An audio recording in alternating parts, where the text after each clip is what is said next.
Hello दोस्तों, नमस्कार। कैसे हैं आप सब? आई होप कि आप सब अच्छे होंगे और खूब बढ़िया से मन लगाकर पढ़ाई कर रहे होंगे।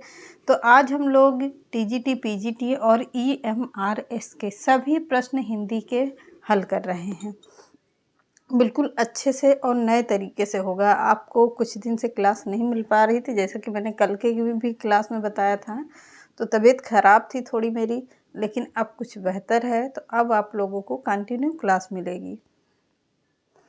तो चलिए आज के सेशन को स्टार्ट करते हैं। आज के सेशन का पहला ही प्रश्न बहुत ही ज़बरदस्त है, बहुत ही अच्छा से है, धुआंधार सेशन होगा और इसको नोट करते रहिएगा। सभी प्रश्न इम्पोर्टेंट हैं। तो चलिए आज के सेशन को पहला प्रश्न देखते हैं। संक्रांति काल किसे कहा गया है? तो संक्रांति काल किसे कहा गया है? किसे कहा जाता है? रीतिकाल के अंतिम चरण सन 1843 ईस्वी और भारतेंदु के आगमन सन 1868 ईस्वी के बीच 25 वर्ष के समय को संक्रांति काल कहा गया है। क्लियर हुआ इतना? कितने वर्षों के काल को कहा गया है? फिर से देखिएगा। रीतिकाल के अंतिम चरण सन 1843 ईस्वी और भारतेंदु के आगमन से कह रहा है कि भारतेंदु जब नहीं आया था, उसके आगमन से पहले की बात की कर रहा है। सन 1868 ईस्वी के बीच में 25 वर्ष के समय को संक्रांति काल कहा गया है।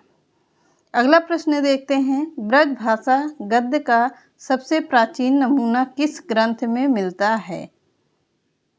ब्रज भाषा का गद्य का सबसे प्राचीन नमूना किस ग्रंथ में मिलता है? तो किस ग्रंथ में मिलेगा?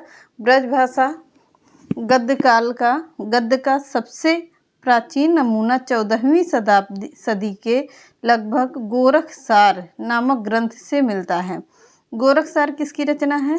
तो गुरु गोरखनाथ की है। गोरखसार के नामक ग्रंथ से मिलता है। कब से? ब्रज भाषा गद्य का सबसे प्राचीन नमूना 14वीं सदी के लगभग गोरखसार नामक ग्रंथ से मिलता है। अगला है पंडित सदल मिश्र द्वारा रचित ग्रंथ चंद्रावती का अन्य नाम क्या है? किसके द्वारा रचित है? पंडित सदल मिश्र के द्वारा रचित ग्रंथ चंद्रावती का अन्य नाम क्या है? क्या है? पंडित सदल मिश्र द्वारा रचित ग्रंथ है क्या? चंद्रावती। चंद्रावती का अन्य नाम क्या है? नासिकेतोपाख्यान। क्या है? नासिकेतोपाख्यान है। अगला है राजा राम मोहन राय को किसकी उपाधि मिली थी? तो राजा राम मोहन राय को कोलंबस की उपाधि मिली थी। कुछ प्रश्न आप लोगों को रिपीटेड हैं और कुछ बिल्कुल वही हैं। दयानंद सरस्वती ने हिंदी भाषा को क्या कहा है? तो दयानंद सरस्वती ने आर्य भाषा कहा है। किसको? हिंदी भाषा को आर्यों की भाषा कहा है। किसने कहा? तो स्वामी दयानंद सरस्वती ने कहा है। अगला है मृदुड़ालयों की स्थापना के बाद आधुनिक काल में हिंदी गद्य की विधाओं में सबसे पहले क्या जनता के सामने आया था? किसके सामने? जनता के सामने सबसे पहले क्या आया था? आधुनिक काल में हिंदी गद्य की विधाओं में सबसे पहले निबंध जनता के सामने आया था। क्या आया था? निबंध जनता के सामने आया था। अगला प्रश्न है। हिंदी गद्य के आविर्भाव काल के कुछ ही वर्षों में हिंदी का विरोध आरंभ हुआ था। इसके हिंदी विरोधी कौन थे? कब की बात कर रहा है? हिंदी गद्य के आविर्भाव काल के कुछ वर्षों में ही हिंदी का विरोध आरंभ हो गया था। इसके हिंदी विरोधी कौन थे? हिंदी का विरोध करने वाले कौन थे? गारसादा तासी थे। कौन? गारसादा तासी विरोधी थे इनके। अगला प्रश्न है। हिंदी गद्य में हिंदी का समर्थन किसने किया था? तो हिंदी किसने किया था? गद्य काल का फ्रेडरिक पिकार्ट ने किया था। किसने किया था? फ्रेडरिक पिकार्ट ने। अगला प्रश्न देखते हैं। वो प्रश्न थोड़ा सा रिपीटेड थे तो इसलिए हटा दिया। तो अब 13 नंबर से देखते हैं। हिंदी क्षेत्र में पुनर्जागरण की पहली सशक्त साहित्यिक अभिव्यक्ति किसके व्यक्तित्व में मिलती है? किसके व्यक्तित्व में मिलती है? तो पुनर्जागरण की पहली सशक्त साहित्यिक अभिव्यक्ति भारतेंदु हरिश्चंद्र के व्यक्तित्व में मिलती है। किसके? भारतेंदु हरिश्चंद्र के व्यक्तित्व में मिलती है। अगला है तदीय समाज की संस्थापक कौन हैं? तो तदीय समाज के संस्थापक कौन होंगे? भारतेंदु हरिश्चंद्र हैं। कब का है? 1873 का है। अगला, भारतेंदु का सर्वाधिक महत्वपूर्ण नाटक कौन सा है? तो भारतेंदु जी का सर्वाधिक महत्वपूर्ण नाटक है विवेकहीनता का रूप प्रदर्शित करता है। अगला है, भारतेंदु का सर्वाधिक महत्वपूर्ण नाटक कौन सा है? अंधेर नगरी है। क्या है? अंधेर नगरी है। ज़्यादा प्रश्न पे ही ध्यान देते हैं, फालतू चीज़ें नहीं पूछी जाती। भारतेंदु को हिंदी में साहित्य लेखन की प्रेरणा किस से प्राप्त हुई है? किससे प्राप्त हुई है? भारतेंदु के हिंदी में साहित्य लेखन की प्रेरणा बंगला साहित्य के रूप से तथा अपने पूर्ववर्ती साहित्यकारों से प्राप्त हुई है। किससे? पूर्ववर्ती साहित्यकारों से हुई है। अगला, भारतेंदु की राजभक्ति परक कविता कौन सी है? तो भारतेंदु की राजभक्ति परक कविता कौन सी होगी? भारतेंदु की राजभक्ति परक कविता है भारत शिक्षा। कौन सी है? भारत शिक्षा। इंपॉर्टेंट है, नोट कर लीजिएगा।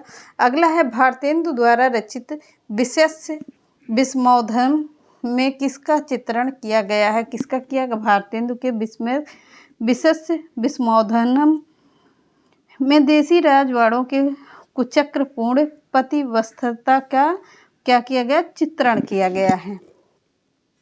बिल्कुल नया प्रश्न है ये, बहुत ही अच्छा प्रश्न है जो परीक्षा में पूछा जा सकता है। भारतेंदु हरिश्चंद्र किसके संस्थापक थे? तो भारतेंदु हरिश्चंद्र कविता वर्धनी सभा के संस्थापक थे। कहाँ के थे? काशी के संस्थापक थे। अगला, भारतेंदु द्वारा रचित खड़ी बोली किस काव्य ग्रंथ में संग्रहित है? तो भारतेंदु के द्वारा रचित खड़ी बोली फूलों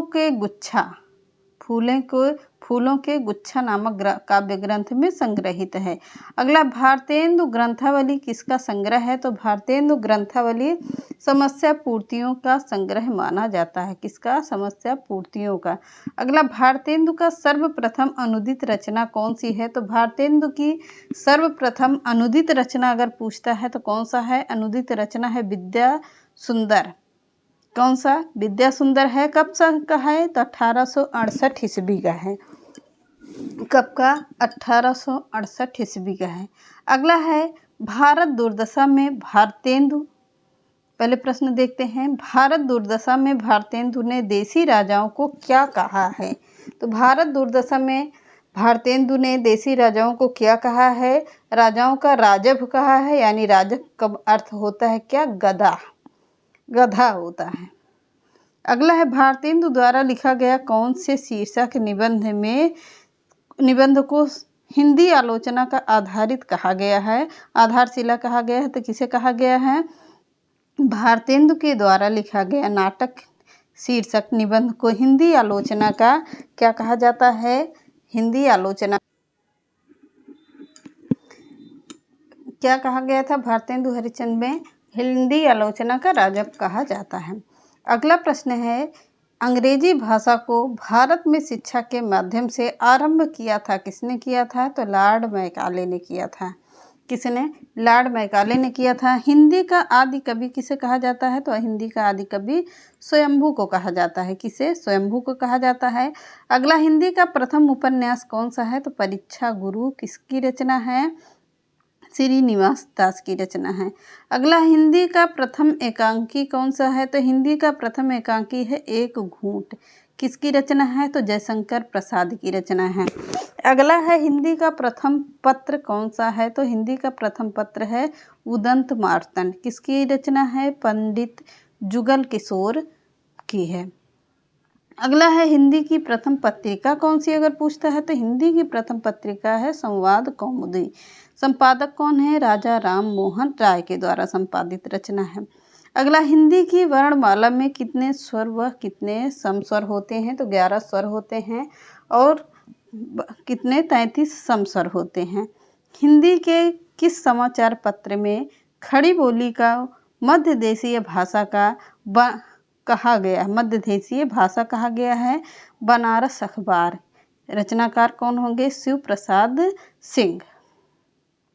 अगला है, हिंदी के प्रथम कवि कौन हैं? तो हिंदी के प्रथम कवि हैं सिद्ध सरापा, 9वीं शताब्दी के कवि माने जाते हैं। अगला है हिंदी के प्रथम गद्यकार कौन है? तो हिंदी के प्रथम गद्यकार कौन होंगे? लल्लू लाल की रचना है। अगला है हिंदी के सर्वप्रथम गीत लेखक कौन है? तो हिंदी के सर्वप्रथम गीत लेखक हैं कौन? विद्यापति हैं। अगला हिंदी के प्रथम दैनिक समाचार पत्र कौन सा है? तो समाचार सुधा वर्षण है।